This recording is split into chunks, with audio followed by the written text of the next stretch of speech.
Welcome to Penrose Learning, where we make understanding easy. In this video, I will explain how to play Wormate, EO on your PC.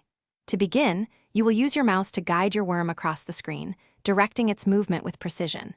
If you need a burst of speed, simply hold down the left mouse button or the spacebar. Remember, using your boost consumes some of your worm's length, so use it wisely. Your primary goal is to eat as many sweets and power-ups as possible to grow into the largest worm on the server. Growing your worm is essential for dominance in Wormate. EO, you will find an abundance of delicious sweets and cakes spread throughout the game map. Simply move over them to consume them. Keep an eye out for special power-ups, such as the magnet, which attracts food to you, or the score multiplier, which helps you grow even faster.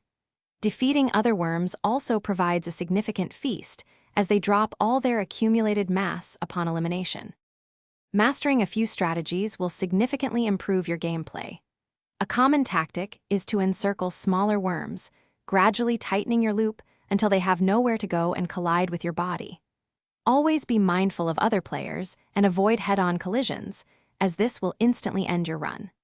Strategically deploy your speed boost to escape tight spots or to quickly cut in front of an opponent, forcing them into a collision with you. To truly excel, consistent practice is key. Focus on refining your movement and mastering the timing of your speed boosts to navigate the map with greater agility and precision. Take time to observe the strategies of the top players. You can learn valuable advanced techniques and timing from their gameplay. Don't be afraid to experiment with different approaches to discover the playstyle that best suits you. Have fun and enjoy becoming the biggest worm. Thanks for watching. If this was helpful, leave a like and consider subscribing. See you next time.